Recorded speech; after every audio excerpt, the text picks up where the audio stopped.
കാർഷിക ഓൺലൈൻ സെമിനാറിലേക്ക് എല്ലാവർക്കും സ്വാഗതം. എന്റെ കൃഷിയും ഋഷി ഫൗണ്ടേഷനും കൂടി ഒരുമിച്ച് നടത്തുന്ന ഒരു സെമിനാറാണിത്. ഈ രണ്ട് പ്ലാറ്റ്ഫോമുകളും പ്രവർത്തിക്കുന്നത് കർഷകരെ സഹായിക്കാൻ വേണ്ടിയിട്ടാണ്. സമൂഹത്തിലെ കർഷകരുടെ ഉൽപ്പന്നങ്ങളെ ഇടനിലക്കാരില്ലാതെ വിൽക്കാനും വാങ്ങാനുമുള്ള ഒരു പ്ലാറ്റ്ഫോമാണ് എന്റെ കൃഷി.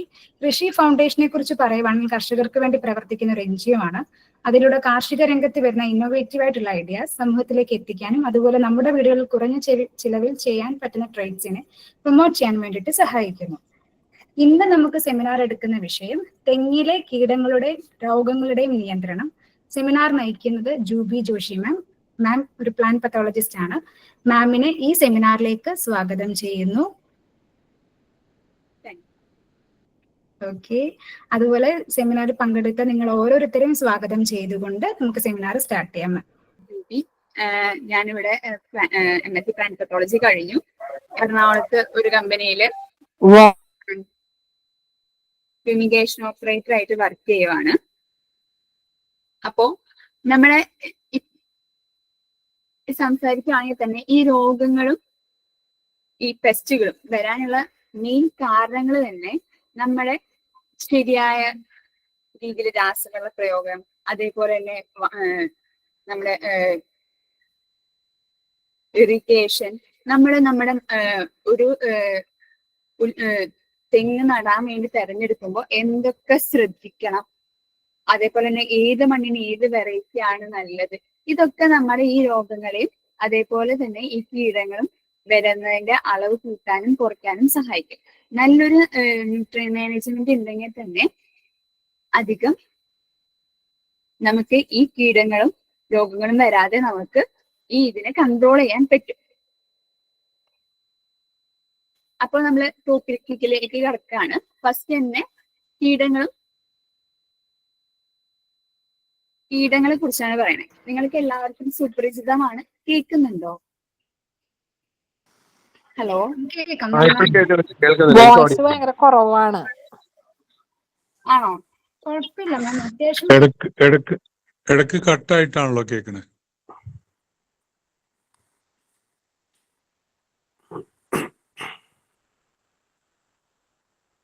ഓക്കെ, ഇനി കട്ടാവുമ്പോ ഒന്ന് പറയണേ. ഓക്കെ മാം, പറയാം. ആദ്യം തന്നെ നിങ്ങൾക്ക് സുപരിചിതമായ ഒരെണ്ണമാണ് റൈനോസിറസ് ബീറ്റിൽ, നമ്മുടെ കൊമ്പൻ ചെല്ലി. നമ്മുടെ ഒരുവിധം എല്ലാ സ്ഥലത്തും നല്ല രീതിക്ക് കാണപ്പെടുന്ന ഒരു ജീവിയാണ് കൊമ്പൻ ചെല്ലി. അത് നിങ്ങൾക്ക് തന്നെ അറിയാം. ഈ കാണുന്നതാണ് അതിന്റെ പൂർണ്ണ വളർച്ചെത്തിയ കൊമ്പൻ ചെല്ലി. ഇതതിന്റെ ലാർവൽ ഫോം ആണ്. ഈ ലാർവൽ ഫോം ആണ് ഏറ്റവും കൂടുതൽ അത് തിന്ന് ഇവിടെ കാണുന്നത്. കണ്ടോ? തിന്നിട്ട് അതിന്റെ എക്സ്ക്രീഷൻ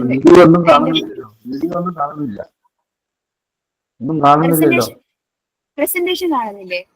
പ്രസന്റേഷൻ കാണാം. അവരവരുടെയും കൂടി ഒന്ന് ചെക്ക് ചെയ്യണം. നിങ്ങളുടെ എന്തെങ്കിലും കുഴപ്പം കൊണ്ടാണോ? പ്രസന്റേഷൻ കാണാൻ കഴിയുന്നുണ്ട്. പ്രസന്റേഷൻ നന്നായിട്ട് കാണാം. മാമിന്റെ വോയിസും ഇപ്പൊ ഓഡിബിൾ ആണ്. അപ്പം നമ്മുടെ എന്തെങ്കിലും ഇഷ്യൂസ് കൊണ്ടിട്ടാണോ എന്ന് ആദ്യം പരിശോധിക്കണേ. മാം കണ്ടിന്യൂ ചെയ്തു. ഇത് കാണാൻ സാധിക്കുന്നുണ്ട്, ഓഡിബിൾ ആണ്. മാം കണ്ടോളൂ, പറഞ്ഞോളൂ, കണ്ടിന്യൂ ചെയ്യാം. നമ്മൾ ഒരു കൊമ്പൻ ചെല്ലി ഒരു മരത്തിൽ ഉണ്ട് എന്ന് നമ്മൾ ആദ്യം തന്നെ മനസ്സിലാക്കുന്നത് അതിന്റെ ഇലകൾ. നമ്മളിപ്പോ മേലെ കയറി പോയിട്ട് അത് കാണാൻ പറ്റില്ല. അത്ര ഹൈറ്റിലുള്ള തെങ്ങാണെങ്കിൽ നമുക്ക് കാണില്ല. ചെറുതൊക്കെ ആണെങ്കിൽ നമുക്ക് ഹോൾസ് വരുന്ന ഭാഗം തൊട്ട് നമുക്ക് ആ തെങ്ങിനെ ഒബ്സർവ് ചെയ്ത് അതിൽ കൊമ്പൻ ചെല്ലി ഉണ്ട് എന്ന് നമുക്ക് മനസ്സിലാക്കാം. ഇതിപ്പോ നല്ല ഉയരമുള്ള ഒരു തെങ്ങൊക്കെ ആണെങ്കിൽ നമുക്ക് മനസ്സിലാക്കാൻ പറ്റുന്നത് അതിന്റെ ഇല, ആ ഓല ഒരു ത്രികോണ ഷേപ്പിൽ മുറിച്ച് പോയിട്ടുണ്ടാവും. അങ്ങനെ വരുവാണെങ്കിൽ ഈ കൊമ്പൻ ചെല്ലിയുടെ സാന്നിധ്യം നമുക്ക് മനസ്സിലാക്കാം.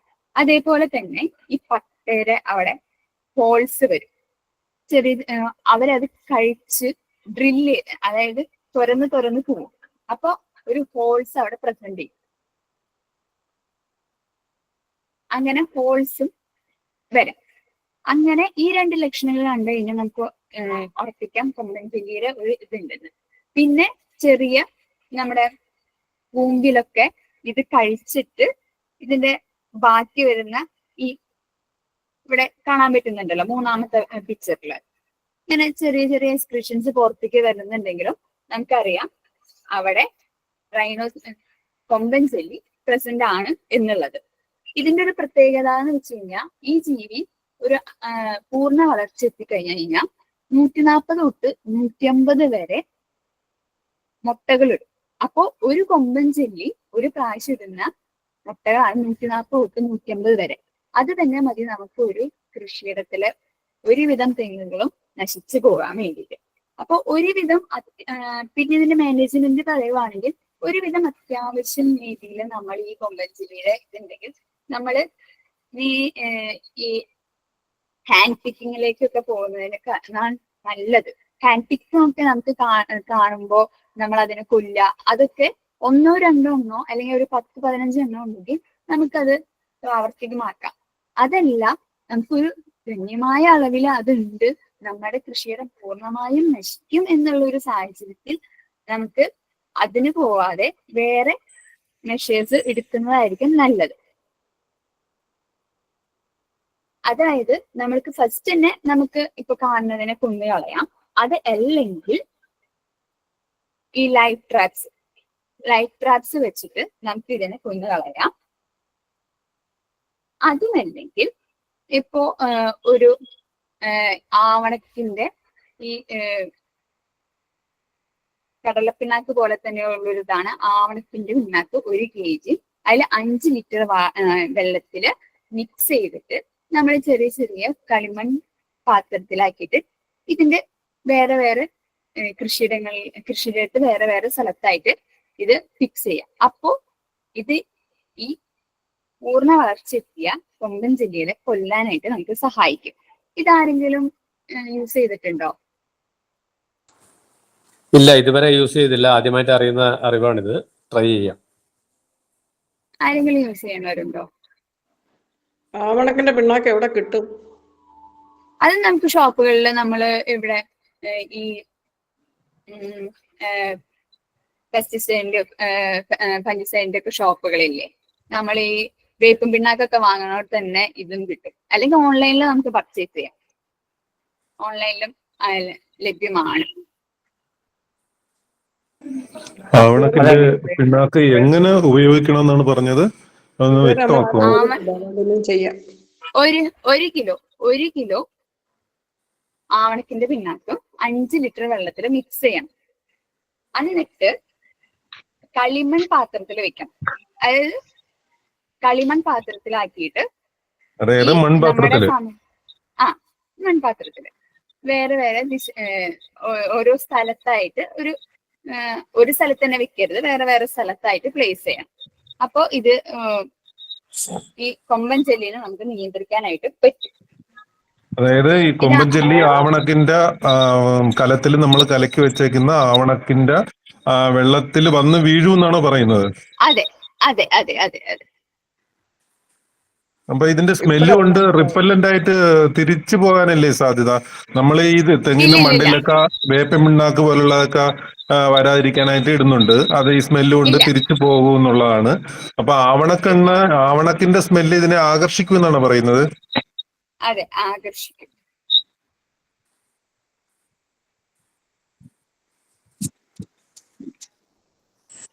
ഇത് തെങ്ങിൻ അതിനെ നശിപ്പിക്കാനായിട്ട് ഇതിനകത്ത് എന്തെങ്കിലും കെമിക്കൽ എന്തെങ്കിലും യൂസ് ചെയ്യണോ? ഈ വെള്ളത്തിൽ വീണ് നശിച്ചോളും? യൂസ് ചെയ്താലും കുഴപ്പമില്ല, അത് അതിൻ്റെ ഉള്ളിൽ വീണ് നശിച്ചോളും.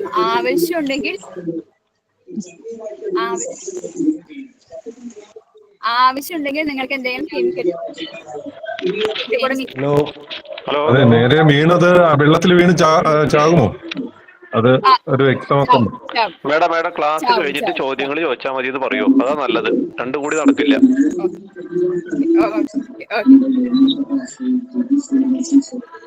ഓക്കെ, എല്ലാവരും ഒന്ന് മൈക്ക് മ്യൂട്ട് ചെയ്യണേ. അപ്പം ഡൗട്ട്സ് ഉള്ളതൊന്ന് നോട്ട് ചെയ്ത് വെച്ചോളൂ. മാമിന്റെ ക്ലാസ് കഴിഞ്ഞിട്ട് നമുക്ക് ലാസ്റ്റ് അതിന് കുറച്ച് ടൈം തരാം.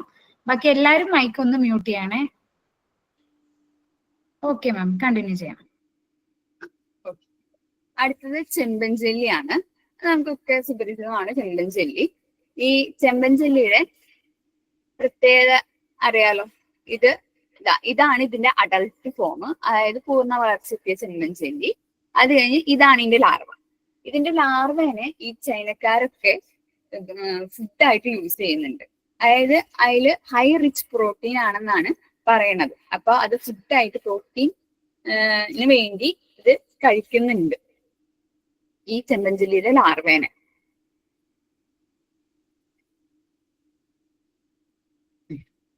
ഇതിന്റെ സിംറ്റംസ് ഇതൊക്കെയാണ്. ആസ് യൂഷ്വൽ ഈ കൊമ്പൻചെല്ലി ഉണ്ടാക്കിയ ഹോൾസിലൂടെ ഇത് കടക്കും. ഇതും ഇതേപോലെ തന്നെ ഇതിന്റെ ഉള്ളിലത്തെ ഇളം പട്ടയിൽ നിന്ന് ഇത് ഫീഡ് ചെയ്യും. പിന്നെയുള്ളത് നമ്മുടെ ഈ തെങ്ങില് ഹോൾസ് ഉണ്ടാക്കിയിട്ട് അതിൽ നിന്ന് ഒരു ദ്രാവകം, അതായത് ഒരു ബ്രൗൺ കളർ ചുവപ്പിൽ ബ്രൗൺ കളർ ദ്രാവകം പുറപ്പെടുവിക്കും. അപ്പൊ നമുക്ക് മനസ്സിലാക്കാം അവിടെ ചെമ്പൻചെല്ലിയുടെ സാന്നിധ്യം ഉണ്ടെന്ന്. പിന്നെ അതേപോലെ തന്നെ ഈ ഇത് എഫക്ട് ചെയ്ത തെങ്ങിന്റെ അടുത്ത് നമ്മൾ ചെന്ന് കഴിഞ്ഞാൽ ഇതിങ്ങനെ തുരക്കണക്കൊരു സൗണ്ട് നമുക്ക് ഒബ്സർവ് ചെയ്യാൻ പറ്റും. നല്ല രീതിക്ക് ഇത് അങ്ങനെ ഒരു സൗണ്ട് ഉണ്ടാക്കുന്നത് ഈ ചെമ്പൻചെല്ലികളാണ്. ഇതിങ്ങനെ സൗണ്ട് ഉണ്ടാക്കിക്കൊണ്ടിരിക്കും. പിന്നെ ഇത് അത്യാവശ്യം നല്ല രീതിയിൽ വന്നു കഴിഞ്ഞു കഴിഞ്ഞാൽ ഈ തെങ്ങിന്റെ തല വീഴാൻ സാധ്യതയുണ്ട്. ഇത് നമ്മൾ മാനേജ് ചെയ്യുന്നത് ഇതേപോലെ തന്നെ നമ്മൾ കാണുന്നതിനെ കൊന്നു കളയാം. പക്ഷെ കൂടുതൽ ഞാൻ ഇപ്പോഴും പറയുന്നത് കൂടുതൽ എണ്ണമാണെങ്കിൽ കാണുന്നതിനെ കൊന്നു കളയുന്നുള്ള ആ മെക്കാനിസം നമ്മൾ യൂസ് ചെയ്യേണ്ടതില്ല. നമ്മൾ ഇപ്പോ ഇതില് പറയണത് കോക്കനട്ട് ലോക്ക് ട്രാപ്പ് എന്ന് പറഞ്ഞിട്ട് ഒരു ട്രാപ്പ് ഉണ്ട്. അതായത് ഈ കള്ള് 2 ലിറ്ററും അതേപോലെ തന്നെ ഈ അസറ്റിക് ആസിഡ് 5 ml ഈസ്റ്റ് 5 ഗ്രാമും ഇതൊക്കെ യൂസ് ചെയ്തിട്ട് നമ്മൾ ട്രാപ്പ് ഫിക്സ് ചെയ്ത് കഴിഞ്ഞു കഴിഞ്ഞാൽ നമുക്ക് ഇതിനെ അട്രാക്ട് ചെയ്തിട്ട് ഇതിനെ കൊല്ലാനായിട്ട് പറ്റും. പിന്നെ ഈ എല്ലാ പെസ്റ്റുകളെയും നമുക്ക് കൊല്ലാൻ പറ്റുന്ന വേറൊരു രീതിയാണ് റൂട്ട് ഫീഡിങ്. റൂട്ട് ഫീഡിങ് എന്ന് വെച്ച് കഴിഞ്ഞാൽ ഈ മോണോക്രോട്ടോഫസ് എന്ന് പറഞ്ഞൊരു കെമിക്കല് ഒരു 10 ml എടുത്തിട്ട് 10 ml വെള്ളത്തിൽ മിക്സ് ചെയ്തിട്ട് അത്യാവശ്യം നല്ലൊരു റൂട്ട് നോക്കി എടുത്തിട്ട് അതിൽ കെട്ടിവെക്കാം. ഈ ഒരു കെമിക്കല് നമുക്ക് എല്ലാത്തിനും വേണ്ടി യൂസ് ചെയ്യാം. മോണോക്രോട്ടോഫസ് എന്ന് പറയണത് അതായത് നമ്മളിപ്പോ ഒരു കീടത്തിനെ ഒഴിവാക്കാൻ വേണ്ടി നമ്മൾ ഒരു കെമിക്കൽ യൂസ് ചെയ്തു, അത് കഴിഞ്ഞ് വേറെ കീടത്തിനെ ഒഴിവാക്കാൻ വേണ്ടി വേറെ യൂസ് ചെയ്തു. ഒരു കർഷകനെ സംബന്ധിച്ച് പറയുമ്പോൾ ഇങ്ങനെ പല ഇൻസെക്ട്സിനെയും കൊല്ലാൻ വേണ്ടി പല കെമിക്കലും യൂസ് ചെയ്യുമ്പോൾ നമ്മുടെ വരുമാനം കുറയും. പക്ഷെ ഇതിനെല്ലാത്തിനും നമുക്ക് യൂസ് ചെയ്യാൻ പറ്റുന്ന ഒരെണ്ണമാണ് റൂട്ട് ഫീഡിങ്. അതായത് ഈ മോണോക്രോട്ടോഫസ് വെള്ളം ചേർത്ത് ഈ ഒരു അത്യാവശ്യം നല്ല ഹെൽത്തി ആയിട്ടുള്ള വേരിന്റെ അതിൽ കെട്ടിവെക്കുക. അങ്ങനെ കെട്ടിവെച്ചിട്ട് നമ്മൾ നോക്കണം ഒരു ദിവസം കഴിഞ്ഞിട്ട് ഈ വെള്ളം കുറയുന്നുണ്ടോന്ന്. എന്താണെന്ന് വെച്ചാൽ ആ റൂട്ട് കാര്യമില്ലെങ്കിൽ ഇത് അബ്സോർബ് ചെയ്യില്ല. അങ്ങനെ വരുമ്പോൾ നിങ്ങൾ എന്ത് ചെയ്യണം, ആ റൂട്ട് മാറ്റിയിട്ട് വേറെ റൂട്ടിലേക്ക് ഇത് കെട്ടിവെക്കണം. ഇങ്ങനെ അബ്സോർബ് ചെയ്യുന്നുണ്ടോ എന്ന് കൂടി നമ്മൾ നോക്കേണ്ടതുണ്ട്. പിന്നെ വരുന്നതാണ് മണ്ടരി. മണ്ടരി വളരെ ഫേമസ് ആണ്. നമ്മൾ ഒരുവിധം കൃഷിയിടങ്ങളൊക്കെ നശിക്കാൻ കാരണം നമ്മുടെ ഈ മണ്ടരിയാണ്. ഒട്ടുമിക്ക കേരളത്തിലെ അങ്ങോളം ഇങ്ങോളമുള്ള എല്ലായിടത്തും തന്നെ ഈ മണ്ടരി വളരെ വ്യാപകമായിട്ട് തന്നെ നിൽക്കുന്നുണ്ട്. ഇതില് ഫസ്റ്റ് വരുന്നത് ഈ ഇലകള് മഞ്ഞ കളറാവും. അത് കഴിഞ്ഞ് ഒരു ബ്രൗൺ കളർ അത് ഉണങ്ങും. പിന്നെ അത് താഴേക്ക് വീഴും. നമ്മുടെ ഈ തേങ്ങകളൊക്കെ അധികം ഫുള്ളായിട്ട് മെച്ചുർ ആവുന്നതിന് മുമ്പ്, അതായത് അതിന്റെ പൂർണ്ണ വളർച്ച എത്തുന്നതിന് മുമ്പ് താഴെ വീഴും. അങ്ങനെ വീണ് കിടക്കുന്ന ഈ നാളികേരത്തിന്റെ മേലെയായിട്ട്, അതായത് ഇതിനോട് അറ്റാച്ച് ചെയ്തിരിക്കുന്ന പോർഷനായിട്ട് വരും, അവിടെയായിട്ട് ഒരു ഗമ്മ് പോലത്തെ ഒരു ഫോർമേഷൻ വരും. അങ്ങനെ ഉണ്ടെങ്കിൽ നമുക്ക് മനസ്സിലാക്കാം മണ്ടരി ആ തെങ്ങിനെ ബാധിച്ചിട്ടുണ്ട് എന്ന്. ഇതിന് ഞാൻ പറഞ്ഞല്ലോ, ഫസ്റ്റ് തന്നെ ഞാൻ പറഞ്ഞു, പ്രോപ്പർ ആയിട്ടുള്ള ഫെർട്ടിലൈസേഷൻ, അതായത് പ്രോപ്പർ ആയിട്ടുള്ള വളം നമ്മൾ ഉപയോഗിക്കുകയാണെങ്കിൽ ഇത് ഏറ്റവും നല്ല രീതിക്ക് നമുക്ക് യൂസ് ചെയ്യാം. ഒട്ടുമിക്ക കീടങ്ങളെയും അല്ലെങ്കിൽ രോഗങ്ങളെയും നമുക്ക് നല്ല ഒരു ഫെർട്ടിലൈസേഷൻ നമ്മൾ കൊടുക്കുകയാണെങ്കിൽ നമുക്കത് ഇതാക്കാം. പിന്നെ വരുന്ന ഇതാണ് ഞാൻ പറഞ്ഞു റൂട്ട് ഫീഡിങ്. എല്ലാത്തിനും ഒരേപോലെ യൂസ് ചെയ്യാൻ പറ്റുന്നതാണ് റൂട്ട് ഫീഡിങ്. ഇതിനും റൂട്ട് ഫീഡിങ് മോണോക്രോട്ടോഫസ് യൂസ് ചെയ്യാവുന്നതാണ്. അതേപോലെ തന്നെ കെമിക്കലായിട്ടുള്ള കാർബോസൾഫാൻ, ട്രയാസോഫസ് ഇതൊക്കെ യൂസ് ചെയ്ത് നമുക്ക് ഇതിനെ കൊന്നുകളയാം.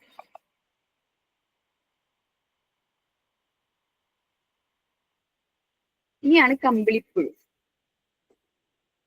കമ്പിളിപ്പുഴു വരുന്നതിന്റെ സിംറ്റംസ് ഇതൊക്കെയാണ്.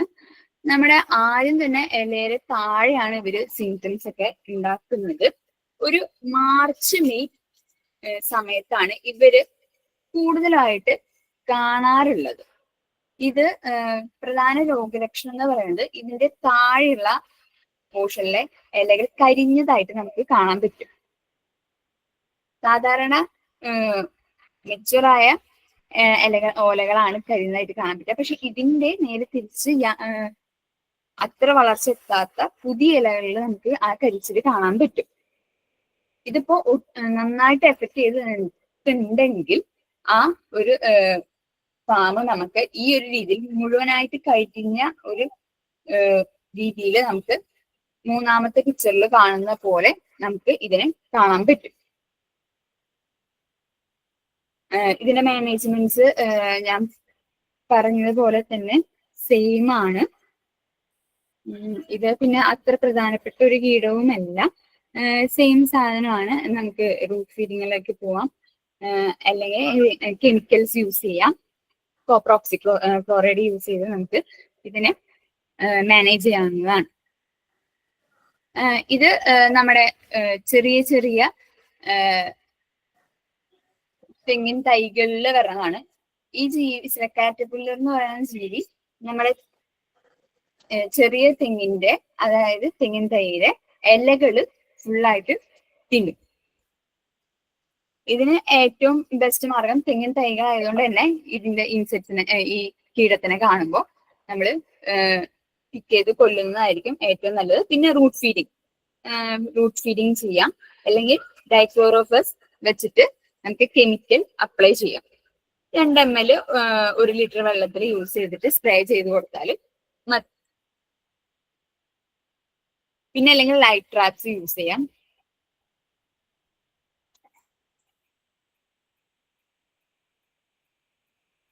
കോക്കനട്ട് സ്കിപ്പർ ഇതായിരിക്കും ഇനി ഏറ്റവും നല്ലൊരു പടം. ഈ ഒരു ജീവി മാത്രമാണ് നമ്മുടെ തെങ്ങിന്റെ ഇലയെ ഇങ്ങനെ റോൾ ചെയ്ത് നിർത്തി അതിനെ കളയുന്നത്.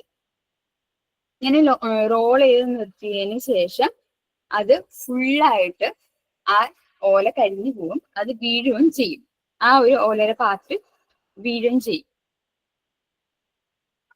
ഇതും ഇപ്പൊ പറയാനൊന്നും ഫസ്റ്റത്തെ കൊമ്പൻ ചെല്ലി, മണ്ടരി, അതേപോലെ തന്നെ ചെമ്പൻ ചെല്ലി, ഈ 3 കീടങ്ങളാണ് ഭയങ്കരമായിട്ട് പ്രധാനപ്പെട്ടത്.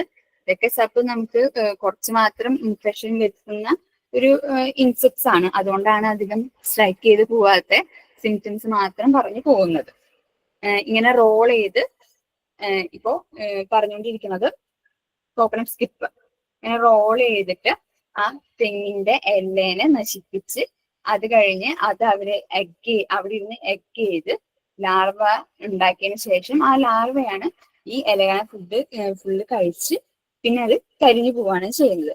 ഇതിന് മാനേജ്മെന്റ് എന്ന് പറയുന്നത് ഡൈക്ലോറോഫസ് സ്പ്രേയിങ് ചെയ്യാം, റൂട്ട് ഫീഡിങ്, മോണോക്രോട്ടോഫസ്.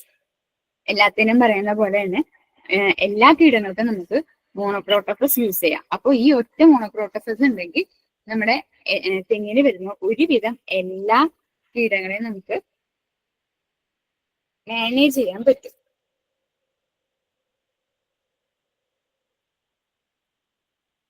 പിന്നെ ഈ മച്ചിങ്ങ വീഴ്ചയുടെ പ്രധാന കാരണം കൊറിഡ് ബഗ് എന്ന് പറഞ്ഞിട്ടൊരു ബഗ്ഗാണ്.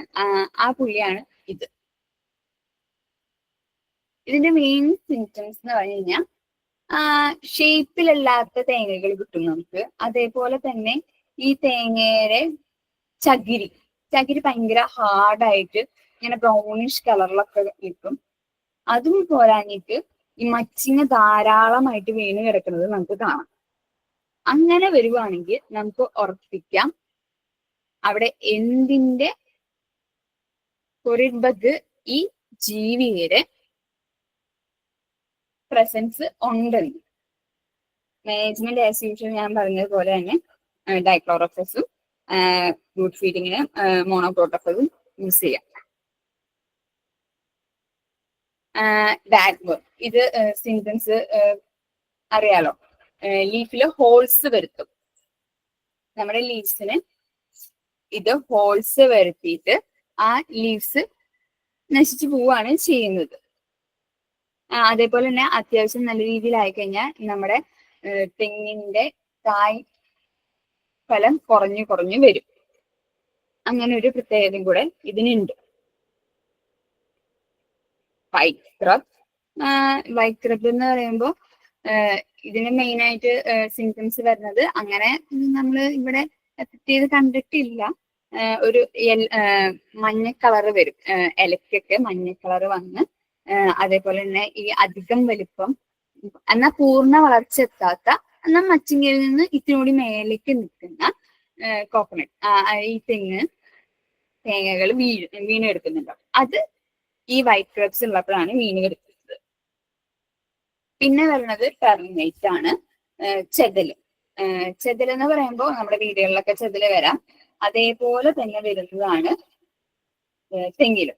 ഇത് കൂടുതലും നമ്മൾ ഈ തെങ്ങിന്റെ ചോട്ടിൽ തന്നെ നമ്മളെ ഈ തെങ്ങിന്റെ ഓല അല്ലെ അങ്ങനത്തെ സംഭവങ്ങളൊക്കെ ഇടും. അപ്പോ അത് ഈ ടെർമിനേറ്റ്സിനെ വളരാനായിട്ടൊരു ഇടം നമ്മൾ തന്നെ ഒരുക്കി കൊടുക്കും. അങ്ങനെയാണ് ഈ ടെർമിനേറ്റ്സ് തെങ്ങിനെ എഫക്ട് ചെയ്യുന്നത്. അപ്പോൾ അതിന് നമ്മള് സാധാരണ പാലക്കാട്, തമിഴ്നാട് റീജിയനിലൊക്കെ കാണാറുള്ളത് പോലെ ഈ കാൽഷ്യം, ആ വൈറ്റ് പെയിന്റ് കാൽഷ്യം അടിച്ചു കൊടുത്താൽ മതി.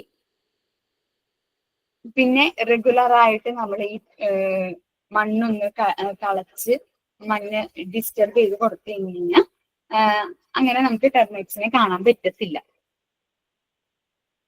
ലേസ് ബഗ് ഞാൻ പറഞ്ഞല്ലോ, ഇതൊക്കെ വളരെ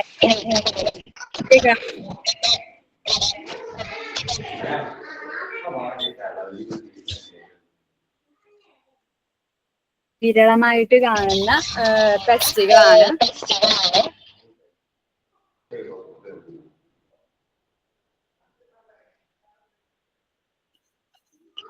ഇതിന്റെ സിംറ്റംസ് എന്ന് വെച്ച് കഴിഞ്ഞാൽ വെള്ള കുത്തുകുത്തുകൾ കാണാൻ പറ്റും നമുക്ക് ഈ ഓലര മേലെയായിട്ട്. അതേപോലെ തന്നെ ഈ ജീവി ഇങ്ങനെ കോളനി ആയിട്ട് നിൽക്കുന്നത് നമുക്ക് കാണാൻ പറ്റും. അപ്പൊ ഈ തെങ്ങിന്റെ ലീഫിന്റെ കളറ് മാറുകയും ഇതിന്റെ കോളനി കൂടുതൽ നമ്മൾ കാണപ്പെടുകയും ചെയ്യും. ഒരു വൈറ്റ് സ്പോട്ടുകളായിട്ട് നമുക്ക് ഈ ഓലയുടെ മേലെയായിട്ട് കാണാൻ പറ്റുന്നത് ഈ ലേസ് ബഗ് എന്ന് പറഞ്ഞ ജീവി വരുമ്പോഴാണ്. സ്കെയിൽ ഇൻസെക്ട്സ് കൂടുതലും വരുന്നത് സമ്മറിലാണ്, അതായത് വേനൽക്കാലത്താണ് ഇത് കൂടുതലും വരുന്നത്. ഇത് കൂടുതലും എഫക്ട് ചെയ്യണത് നമ്മുടെ മച്ചിങ്ങ, അതേപോലെ തന്നെ നമ്മുടെ ഇളം തെങ്ങോലകള്, അതിനെയാണ് കൂടുതലും എഫക്ട് ചെയ്യണത്. പിന്നെ ഇത് തെങ്ങിൻ പൂങ്കുലനെയും എഫക്ട് ചെയ്യും. ഇത് അറ്റാച്ച് ചെയ്ത് അതിന്റെ നീരൊക്കെ അബ്സോർബ് ചെയ്തിട്ട് അങ്ങനെ ഒരു പ്രശ്നം ഉണ്ടാവും. പിന്നെ അതേപോലെ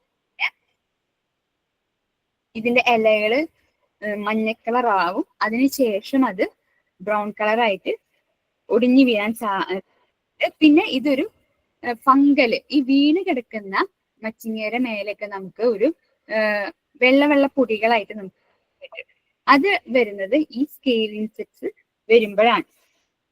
ഇതിന് നമ്മൾ ഉപയോഗിക്കുന്നത് മീനെണ്ണയാണ്. മീനെണ്ണ സ്പ്രേ ചെയ്ത് കഴിഞ്ഞു കഴിഞ്ഞാൽ ഈ ഇൻസെക്ട്സിനെ നമുക്ക് പ്രതിരോധിക്കാനായിട്ട് സാധിക്കും. മിലിബഗ് ഇതിപ്പോ തെങ്ങില മാത്രമല്ല, നമ്മുടെ എന്താ പച്ചമുളകിൽ വരും, തക്കാളിയിൽ വരും, എല്ലാത്തിലും നമ്മൾ ഒരുവിധം കാണുന്നുണ്ട്. അത്യാവശ്യം നമ്മുടെ ഇവിടെ നല്ല പോപ്പുലർ ആയിട്ടുള്ള ഇത് തന്നെയാണ്. ഇത് കൂടുതലും പൂങ്കുലയാണ് ഇതാക്കുന്നത്. ഇത് അബ്സോർബ് ചെയ്യാണ് ചെയ്യുന്നത്. ഇത് നമ്മളെ ഈ നീര് വലിച്ചെടുത്തിട്ട് ആ ചെടീനെ ഇല്ലാതാക്കാണ് ചെയ്യുന്നത്. പിന്നെ വരുന്നത് മരപ്പട്ടി, അതേപോലെ തന്നെ എലി, ഇവരുടെയൊക്കെ പ്രശ്നമാണ്. അതിനൊക്കെ ട്രാപ്പ് വെച്ച് യൂസ് ചെയ്യുന്നതായിരിക്കും നല്ലത്. ഇനി രോഗങ്ങളിലേക്ക് പോവാം. നമുക്ക് ആദ്യം ഉള്ള ഒരു ഡിസീസാണ് ബഡ് റോട്ട്. ബഡ് റോട്ട് എന്ന് പറയുമ്പോൾ കൂമ്പ് ചീയൽ. ഈ കൂമ്പ് ചീയലിന്റെ ഫൈറ്റോഫ്തറ എന്ന് പറയുന്ന ഇതിനെ വഹിക്കുന്ന ഒരു ജീവിയാണ്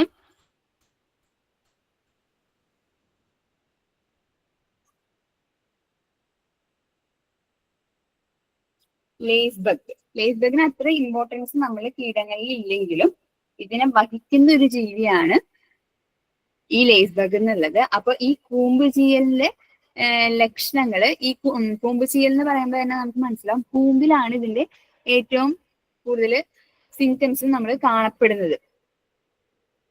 ആദ്യം ഈ മഞ്ഞ കളറാവും. അതിനുശേഷം ഈ അധികം പ്രായത്താത്ത കൂമ്പില് എൻ്റെ അടുത്തുള്ള ഇലകളിലെല്ലാം ഇങ്ങനെ ഒരു കറുപ്പ കുത്തുകുത്തുകളും ഇതൊക്കെ കാണാൻ പറ്റും.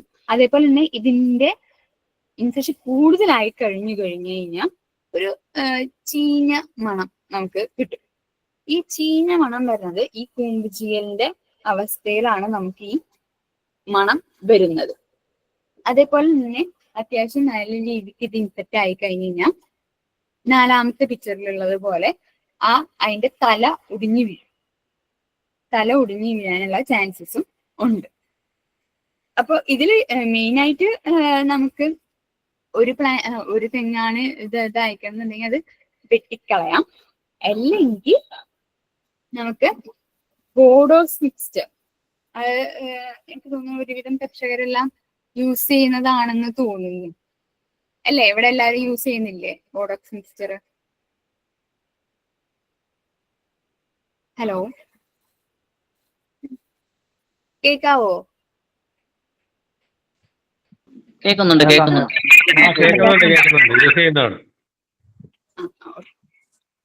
ബോഡോസ് മിക്സ്ചർ നിങ്ങൾ യൂസ് ചെയ്യുന്നുണ്ടോ? ഉണ്ട്.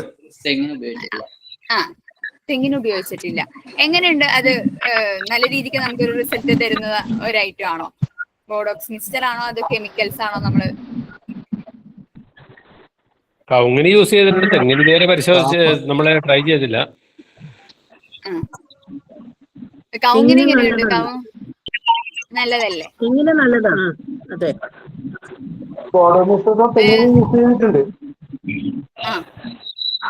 അത്യാവശ്യം നല്ല രീതിക്ക് രോഗങ്ങളെയൊക്കെ നല്ല രീതിയിലുണ്ട്. അതുപോലെ കോപ്പർ ഓക്സിക്ലോറൈഡും യൂസ് ചെയ്യുന്നുണ്ട് മാഡം. കോപ്പർ ഓക്സിക്ലോറൈഡും യൂസ് ചെയ്യും. ഇതിന് പ്രത്യേകിച്ച് മഴക്കാലം തുടങ്ങുന്നതിന് മുമ്പ് നമ്മൾ ഉപയോഗിക്കുകയാണെങ്കിൽ നല്ലതാണ്. മഴക്കാലത്ത് നമ്മൾ യൂസ് ചെയ്യാൻ പാടില്ല. കാരണം എന്താന്ന് വെച്ച് കഴിഞ്ഞാൽ ഇത് നമ്മൾ യൂസ് ചെയ്യുമ്പോൾ തന്നെ ഇതിന്റെ സ്പ്ലാഷസ് ഇത് പകരാൻ സാധ്യതയുണ്ട്. ഇപ്പൊ ഈ തെങ്ങിനുണ്ട്, അപ്പുറത്തെ തെങ്ങിന് ഇല്ലാന്ന് വിചാരിച്ചോ, ഈ മഴക്കാലത്ത് സ്പ്ലാഷസ് വരുമ്പോ ഈ തെങ്ങിൽ നിന്ന് അപ്പുറത്തെ തെങ്ങിലേക്ക് പോവാൻ സാധ്യതയുണ്ട്. അതേപോലെ തന്നെ മഴവെള്ളം വരുമ്പോ ഈ ബോഡോക്സ് മിക്സ്ചർ പോവും. അപ്പൊ നമുക്ക് അത് യൂസ് ചെയ്തിട്ട് വലിയ ഗുണമില്ലാതായിട്ട് വരും. അപ്പൊ നമ്മള് മഴയൊക്കെ വരുന്നതിന് മുമ്പ് തന്നെ യൂസ് ചെയ്യണം. പുതുമഴയോട് കൂടിയിട്ടാണ് ഏറ്റവും നല്ലത്. പുതുമഴയോട് കൂടിയിട്ട് ഉപയോഗിക്കുകയാണെന്നുണ്ടെങ്കിൽ അന്നേരമാണ് കൂടുതലായിട്ട് ഇത് ഡെവലപ്പ് ചെയ്ത് വരുന്നത്. അന്നേരം നമുക്ക് കൺട്രോൾ ചെയ്യാൻ പറ്റും. പക്ഷേ കാലവർഷം വന്നതിന് ശേഷം നമ്മൾ ഒരു കാരണവശാലും ഉപയോഗിച്ചിട്ട് കാര്യമില്ല. അതായത് ഒരു മെയ് ഏപ്രിൽ ആ മാസങ്ങളിലാണോ? അതെ അതെ അതെ, അതായത് മണ്ണ് തണുത്ത് കഴിഞ്ഞാൽ നമുക്ക് ഉപയോഗിക്കാം. അപ്പൊ ഒരുവിധ ഈ ബോളോസ് മിക്സ്ചർ ഒരുവിധം എല്ലാ രോഗങ്ങൾക്കും നമ്മൾ യൂസ് ചെയ്യണതാ. നമ്മള് ഇപ്പൊ കീടങ്ങളില് മോണോക്രോട്ടോഫസ് മറ്റേ വേരിലൂടെ ഇതാക്കാതെ ഞാൻ പറഞ്ഞു. അതേപോലെ തന്നെ നമുക്ക് ഈ രോഗങ്ങൾക്കെല്ലാം കൂടി ഒറ്റ മരുന്ന് എന്ന രീതിയിൽ നമുക്ക് ഉപയോഗിക്കാൻ പറ്റുന്നതാണ് ഈ ബോഡോക്സ് മിക്സ്ചർ. ഒരുവിധം എല്ലാ രോഗങ്ങളും ബോഡോക്സ് മിക്സ്ചർ ആണ് നമുക്ക് ഇത് വരുന്നത്. അതേപോലെ തന്നെയുള്ളതാണ് കോപ്പർ ഓക്സിക്ലോറൈഡ്, കെമിക്കൽ എന്ന രീതിയിൽ കോപ്പർ ഓക്സിക്ലോറൈഡ്. അതും എല്ലാ ഒരുവിധം ഒട്ടുമിക്ക ഈ തെങ്ങില് വരുന്ന രോഗങ്ങൾക്കും നമുക്ക് ഈ കോപ്പർ ഓക്സിക്ലോറൈഡ് യൂസ് ചെയ്യാൻ പറ്റും.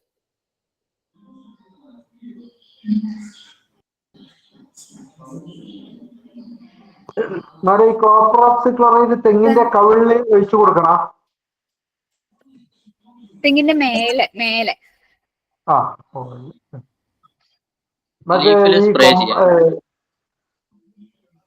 എന്താ ഈ കൊമ്പൻ ചെല്ലി ഉണ്ടാക്കിയ ഹോൾസില് ഈ കോപ്പർ ഓക്സിക്ലോറൈഡ് ഒഴിച്ചാല് അതിന്റെ ഗുണം ഉണ്ടോ? ഇല്ല.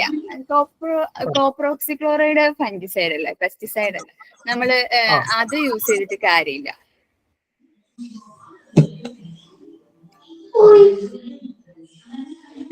തഞ്ചാവൂർ വിൽറ്റ്,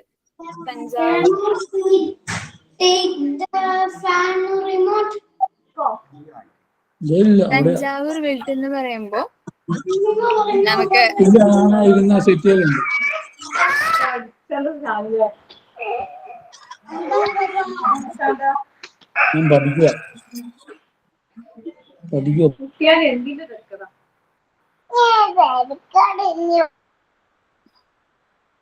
നമ്മള് ഈ തെങ്ങില് ആദ്യം തന്നെ ഇതിലെ ഒരു തെങ്ങിന്റെ തണ്ടിലൊക്കെ ആയിട്ട് നമുക്ക് ഒരു ദ്രാവകം, ഒരു ചുവപ്പ് കളർ ദ്രാവകം ഒഴുകി വരുന്നത് നമുക്ക് കാണാൻ പറ്റും. ഹോൾസിൽ നിന്നായിരിക്കും അത് ഒഴുകി വരുന്നത്. അത് നമുക്ക് അതേപോലെ തന്നെ ഇവിടെ റൗണ്ട് ഷേപ്പില് നമുക്ക് ഒരെണ്ണം ഒരു കൂണ് പോലെ വളർന്നു നിൽക്കുന്നത് കാണാം. അത് വരുന്നതും ഈ തഞ്ചാവൂർ വിൽറ്റിന്റെ ഇതാണ്.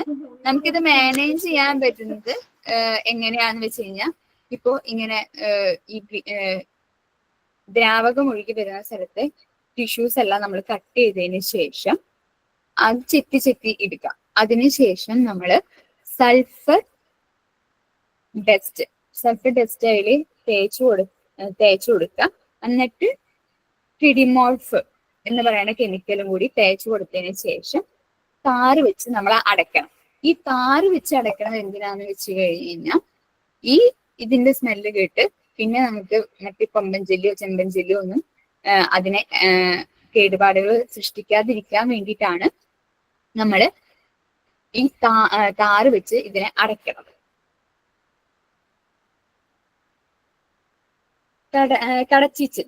കടച്ചീച്ചില് ലേസ് ബഗ് വരുത്തുന്ന ഒരു ഡിസീസ് രോഗമാണ്. ഈ കടച്ചീച്ചില് നമുക്ക് കാണുമ്പോ മനസ്സിലാവും. നമ്മുടെ ഇല, നമ്മുടെ വാരിയലുണ്ടോ റിബ്സ് പോലെ ഇങ്ങനെ ചുളിഞ്ഞ് അസ്ഥിക്കൂടത്തിന്റെ എല്ലില്ലേ ഫ്രണ്ടിലെ, ആ എല്ല് പോലെ നമുക്ക് കാണപ്പെടാൻ സാധിക്കും. അതാണ് ഈ കടച്ചീച്ചിലിന്റെ പ്രധാന ലക്ഷണം. ഇതിങ്ങനെ ലീഫിന്റെ ഇത് ഉള്ളിലേക്കായിരിക്കും അത് വലിഞ്ഞിട്ടുണ്ടാവുക. അതേപോലെ തന്നെ ഇതിലും മച്ചിങ്ങ വീഴ്ച അത്യാവശ്യം ധാരാളമായിട്ട് നമുക്ക് കാണാൻ പറ്റും. ഇതിന് ഏറ്റവും നല്ലൊരു ഇത് മാനേജ്മെന്റ് നമുക്ക് കൺട്രോൾ ചെയ്യാൻ പറ്റുന്നത് എന്ന് വെച്ച് കഴിഞ്ഞാൽ ഇതിന് പ്രോപ്പർ ആയിട്ടുള്ള വെള്ളം കൊടുക്കണം. അതായത് 250 ലിറ്റർ നമ്മൾ ഒരു തെങ്ങിന് 250 ലിറ്റർ ഒരാഴ്ചയിൽ നമ്മൾ കൊടുക്കുകയാണെങ്കിൽ ഈ രോഗത്തെ അത്യാവശ്യം നമുക്ക് മാനേജ് ചെയ്യാൻ പറ്റും. അതേപോലെ തന്നെ നമ്മുടെ വേപ്പിൻ പിണ്ണാക്കും 250 ഗ്രാം വെച്ച് അതിന്റെ കടക്ക് ഇട്ട് കൊടുക്കുകയാണെങ്കിൽ 250 ഗ്രാം വേപ്പിൻ പിണ്ണാക്കും 200 ഗ്രാം മണലും കൂടി മിക്സ് ചെയ്ത് ഇട്ട് കൊടുക്കുകയാണെങ്കിൽ നമുക്ക് അത്യാവശ്യം നല്ലൊരു റിസൾട്ട് കിട്ടും. അതേപോലെ തന്നെ നമ്മൾ തെങ്ങ് മാത്രം കൃഷി ചെയ്യാതെ അതിന്റെ ഇടയിൽ എന്തെങ്കിലുമൊക്കെ വേറെയും കൃഷികൾ ചെയ്ത് കഴിഞ്ഞാൽ നമുക്കിതിനെ ഒരുവിധമെല്ലാം കൺട്രോൾ ചെയ്യാൻ സാധിക്കും.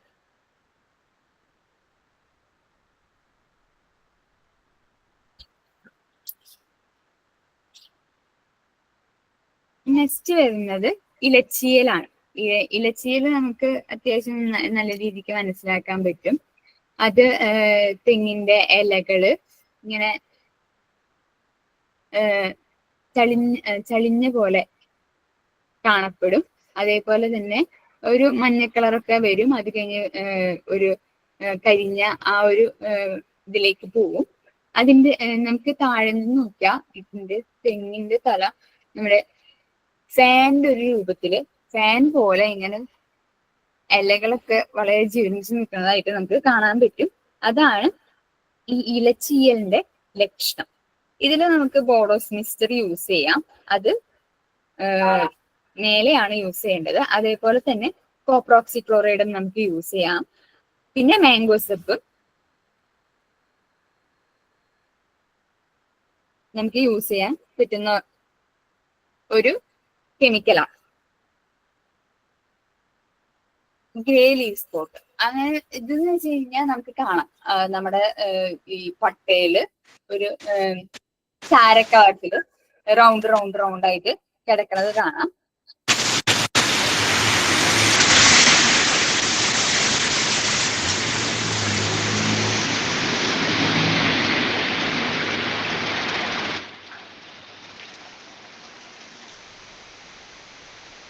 ചാരക്കളറിലായിട്ട് കിടക്കുന്നത് കാണാം.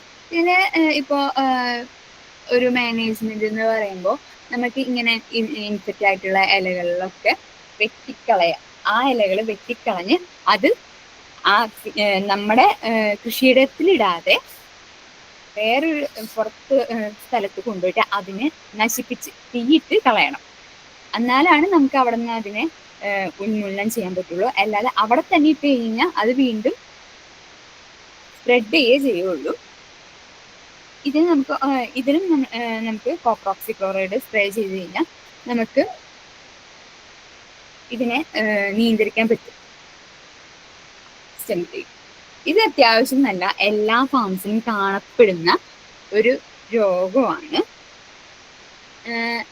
ഇതെന്ന് വെച്ച് കഴിഞ്ഞാൽ ആദ്യം വലിയ പ്രശ്നമൊന്നും ഉണ്ടാവില്ല. ആദ്യം ഇതേപോലെ കുറച്ച് ഒരു ചുവന്ന ദ്രാവകം പുറപ്പെടുവിക്കും, അത് മാത്രമേ ഉണ്ടാവുള്ളൂ. പോകെ നമ്മുടെ തെങ്ങിന്റെ എണ്ണം കുറഞ്ഞു വരും. അത് കഴിഞ്ഞ് ഇതിന്റെ ഉള്ള് ചീയാൻ തുടങ്ങും. സാവകാശം ഈ തെങ്ങ് വീഴും. അതാണ് ഇതിന്റെ ലക്ഷണം. ഇത് ഫസ്റ്റ് തന്നെ നമ്മൾ കൺട്രോൾ ചെയ്യുകയാണെങ്കിൽ നമുക്ക് ഇതിനെ കൺട്രോൾ ചെയ്യാൻ പറ്റും. ഇതേപോലെ തന്നെ ഇതില് മച്ചിങ്ങ വീഴ്ചയും അതേപോലെ തന്നെ അധികം മൂപ്പെത്താത്ത തേങ്ങയെല്ലാം വീഴുന്നതും ഇതിന്റെ ലക്ഷണങ്ങളാണ്. ഇതിപ്പോ ഫസ്റ്റ് ഇതിൽ തന്നെ ഇപ്പൊ ഇങ്ങനെ ഈ ദ്രാവകം ഒഴിക്കുമ്പോൾ തന്നെ ആ ഇൻഫെക്റ്റഡ് ആയിട്ടുള്ള ടിഷ്യൂ അത് ചെത്തിക്കളഞ്ഞതിന് ശേഷം ആ ഒരു ഭാഗം ഇതിന്റെ കറുത്ത കളറ് ഞാൻ ചെത്തി കളഞ്ഞതിന് ശേഷം നമ്മൾ അവിടെ ബോഡോക്സ് പേസ്റ്റ് മിക്സ്ചർ അല്ല പേസ്റ്റ് തേക്കുവാണെങ്കിൽ ഇതിനെ നമുക്ക് നിയന്ത്രിക്കാൻ പറ്റും. അതിനുശേഷം നമ്മൾ ഇതിനെ ചെത്തിക്കളഞ്ഞ് നമ്മൾ ഒരു കെമിക്കൽ തേച്ച് കഴിഞ്ഞാൽ അതിനുശേഷം നമ്മൾ ഉറപ്പായിട്ടും താറ് അപ്ലൈ ചെയ്യണം. ഇല്ലെങ്കിൽ ഈ ചെത്തിക്കളഞ്ഞ സ്പേസിലേക്ക് നമ്മുടെ കൊമ്പൻ ചെല്ലി, ചെമ്പൻ ചെല്ലി എന്ന പോലെയുള്ള നമ്മുടെ കീടങ്ങൾ വന്ന് അതിനെ ഇൻഫെക്ട് ചെയ്യാൻ സാധ്യതയുണ്ട്. അതുകൊണ്ട് നമ്മൾ ഇങ്ങനെ ചെത്തിക്കളഞ്ഞ് ഇപ്പൊ ഹോൾസിലാണെങ്കിൽ നമ്മൾ എന്തെങ്കിലും കെമിക്കൽ യൂസ് ചെയ്യുകയാണെങ്കിൽ അത് താറ് വെച്ച് അടയ്ക്കണം. ഇല്ലെങ്കിൽ നമുക്ക് കീടങ്ങൾ വരാൻ സാധ്യതയുണ്ട്. നമുക്ക് ഇതും ഒരു വേരിക്കൂടെ നമുക്കൊരു കെമിക്കല് ചെയ്ത് കൊടുത്ത് നമുക്ക് ഇതിനെ കൺട്രോൾ ചെയ്യാൻ പറ്റും. ട്രിഡിമോർസ് എന്ന് പറഞ്ഞിട്ട് ഒരു കെമിക്കല് 5 ml 100 ml വെള്ളത്തില് കലക്കിയതിന് ശേഷം നമ്മൾ അത്യാവശ്യം നല്ല ഹെൽത്തി ആയിട്ടുള്ള വേരില് വെച്ച് കൊടുത്ത് അത് അബ്സോർബ് ചെയ്യിപ്പിച്ചാൽ നമുക്ക് ഈ ഒരു രോഗത്തെ നമുക്ക് നിയന്ത്രിക്കാനായിട്ട് പറ്റും. അത് ഒരു വർഷത്തിൽ ഒരു 3 പ്രാവശ്യം ചെയ്ത് കഴിഞ്ഞു കഴിഞ്ഞാൽ നമുക്ക് ഇതിനെ നിയന്ത്രിക്കാനായിട്ട് പറ്റും. പിന്നുള്ളത് ഇലപ്പുള്ളി രോഗമാണ്. ഇലപ്പുള്ളി രോഗം എന്ന് പറയുമ്പോൾ നമുക്ക് ഈ ഫോട്ടോയിൽ കാണാൻ പറ്റും. അതിന്റെ തുമ്പ് കരിഞ്ഞിരിക്കുന്നതായിട്ട് കാണാം. അതേപോലെ തന്നെ ഇങ്ങനെ ചെറിയ ചെറിയ ചെറിയ കരിഞ്ഞ ഓട്ടകള് അത് പിന്നെ വലുതായി വലുതായി വരുന്നത് നമുക്ക് ഈ ഫോട്ടോയിൽ കാണാൻ പറ്റും. അതിന്റെ സൈഡിലൊക്കെ ആയിട്ട് ഇതിങ്ങനെ വലുതായി വലുതായി വരും. അതാണ് ഇലപ്പുള്ളി രോഗം. ഇത് കൂടുതലായിട്ടും ഈ തെങ്ങിൻ തൈകളിലും അഡൽസിലും കാണുന്നുണ്ട്. ഒരു ഇത് വരുമ്പോ ഉള്ള പ്രത്യേകത എന്ന് വെച്ചാൽ നമ്മുടെ ഈൽഡ് കുറയ്ക്കും. ഈ ഓലകളുടെ ഇത് വീഴാൻ തുടങ്ങും. ഓലകളെല്ലാം ഡ്രൈ ചെയ്ത് വീഴാൻ തുടങ്ങും.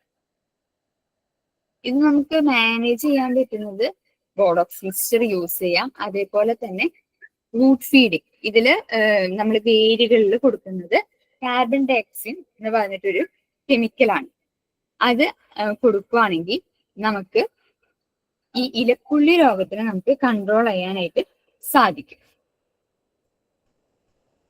പിന്നെ ഞാനിവിടെ പറയാൻ പോകുന്നത് കുറച്ച് ഗവൺമെന്റ് സ്കീംസ് ആണ്. അതായത് നമുക്ക് ഒട്ടുമിക്ക ആൾക്കാർക്കും അറിയില്ല ഇങ്ങനെ എന്തൊക്കെയാണ് ഗവൺമെന്റ് ഓരോ സ്കീമുകൾ പ്രഖ്യാപിച്ചിരിക്കുന്നത് എന്ന് ഒട്ടുമിക്ക ആൾക്കാർക്കും അത്ര അധികം അറിയില്ല എന്ന് തോന്നുന്നു. നമ്മുടെ ഇപ്പോ കേരഗ്രാമം പദ്ധതി അത് ഭയങ്കര ഫേമസ് ആയിട്ടുള്ള പദ്ധതിയാണ്. അത് ഒട്ടുമിക്ക ആൾക്കാർക്കും അറിയാവുന്ന ഒരു പദ്ധതിയാണ്. അതുകൂടാതെ കോക്കനട്ട് ബോർഡ് ഇതാക്കണം കുറച്ച് നമ്മുടെ കൃഷിക്കാർക്ക് ഉപയോഗിക്കാൻ പറ്റുന്ന സബ്സിഡി ഒക്കെ കിട്ടുന്ന കുറച്ച് സ്കീമുകളാണ് ഇത്. Production and distribution of plant material, അതായത് നമ്മൾ ഇവർക്ക് വേണ്ടി തെങ്ങിൻ തൈകൾ ഉണ്ടാക്കി കൊടുക്കാം. അത് അങ്ങനെ വരുമ്പോ ഇത് നമുക്ക് അതിന് ക്യാഷ് തരും. ഒരു 6250 തെങ്ങിൻ തൈകൾക്ക് സർക്കാർ നമുക്ക് തരുന്നത് 50,000 രൂപയാണ്. നമ്മളിങ്ങനെ തെങ്ങിൻ തൈ അത് അവർ വന്ന് ഇൻസ്പെക്ട് ചെയ്യും. അതിനുശേഷമാണ് നമുക്ക് അതിന്റെ ഇതുകളൊക്കെ തരുന്നത്. അത് ആ തെങ്ങിൻ തൈ അത്രയും നല്ല വെറൈറ്റി ആയിരിക്കണം, നല്ല കായ്ഫലം തരുന്നതായിരിക്കണം, അങ്ങനെ പ്രത്യേകതകളൊക്കെ ഉണ്ട്.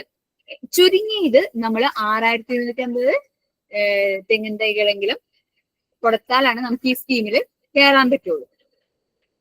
പിന്നെയുള്ളതാണ് expansion of area under coconut. അങ്ങനെയെന്ന് വെച്ച് കഴിഞ്ഞാൽ നമുക്ക് നമ്മുടെ ഇപ്പോ 1 ഏക്കർ ഉണ്ട്, നമ്മൾ അത് ഇത്തിരി കൂടി കൂട്ടാൻ തീരുമാനിച്ചു, 2 ഏക്കർ ആക്കാൻ തീരുമാനിച്ചു. അങ്ങനെ 2 ഏക്കർ ആക്കി നമ്മൾ അതിൽ കൃഷി തുടങ്ങി കഴിഞ്ഞു കഴിഞ്ഞാൽ സർക്കാർ നമുക്ക് 8000 രൂപ ഒരു ഹെക്ടറിന് 8000 രൂപ വെച്ച് തരും. അത് 2 ഇൻസ്റ്റാൾമെന്റ് ആയിട്ട് തരും. പിന്നെ ഇന്റിഗ്രേറ്റഡ് ഫാമിംഗ്, അതായത് നമ്മളിപ്പോ യൂസ് ചെയ്യണത് കെമിക്കൽസ് മാത്രമാണ്.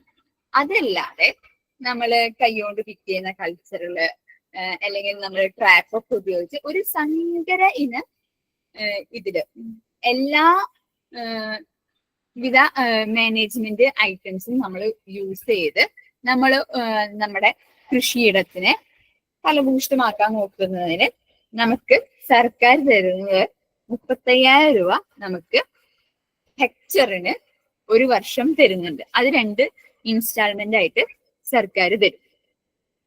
പിന്നെയുള്ളത് അറിയാം തെങ്ങിന് ഇൻഷുറൻസ്. അതായത് തെങ്ങിന് ഇൻഷുറൻസ് എന്ന് പറയുമ്പോൾ ഒരു 10 ഹെൽത്തി നല്ല ഒരു രോഗമില്ലാത്ത തെങ്ങെങ്കിലും വേണം അവരത് തരണം എന്നുണ്ടെങ്കിൽ.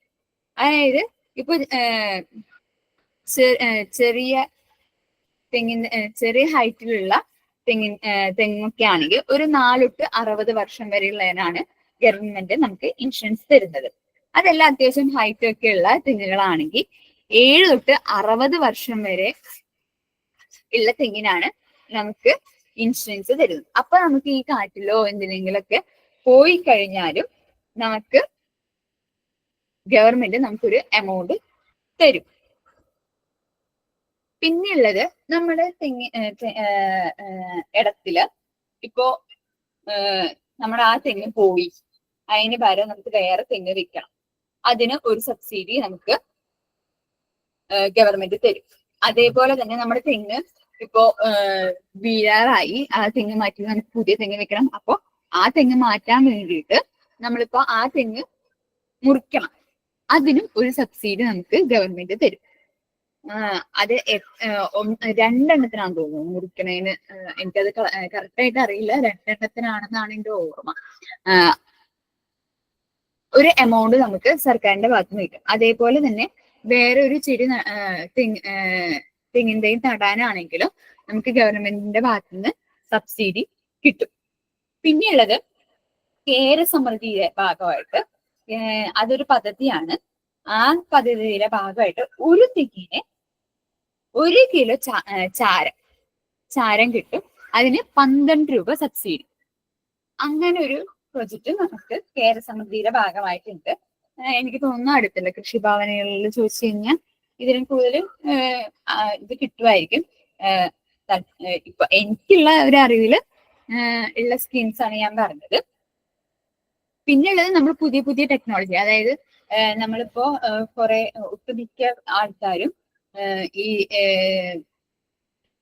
വെളിച്ചെണ്ണയ്ക്ക് പകരം ബാക്കിയുള്ള ഓയിൽസ് ഒക്കെ യൂസ് ചെയ്ത് നമ്മുടെ തെങ്ങിന്റെ ഒരു ഇത് കുറഞ്ഞിട്ടുണ്ട്. അപ്പൊ നമ്മുടെ തെങ്ങിന്റെ ഇത് ഓരോ കൂട്ടാൻ വേണ്ടിയിട്ട് ഇപ്പൊ നീരെന്നൊക്കെ പറഞ്ഞിട്ട് ഈ കരിക്കും വെള്ളത്തിന് ഒരു പ്രോജക്റ്റ് ഒക്കെ ഉണ്ടെങ്കിൽ നമുക്ക് ഈ കരിക്കും വെള്ളം തന്നെ പ്രിസർവ് ചെയ്തൊരു 2 വീക്സ് ഒക്കെ ഇരിക്കാൻ പറ്റുന്ന വാതിൽ ബോട്ടിലൊക്കെ തരുന്ന അങ്ങനത്തെ ടെക്നോളജീസ് ഇല്ലേ, അതിനൊക്കെ ഈ അങ്ങനത്തെ എന്തെങ്കിലും പ്രോജക്റ്റ്, അങ്ങനെ എന്തെങ്കിലും ബിസിനസ് ഐഡിയാസ് ഒക്കെ ഉണ്ടെങ്കിൽ അത് ഗവൺമെന്റ് പ്രോത്സാഹിപ്പിക്കും.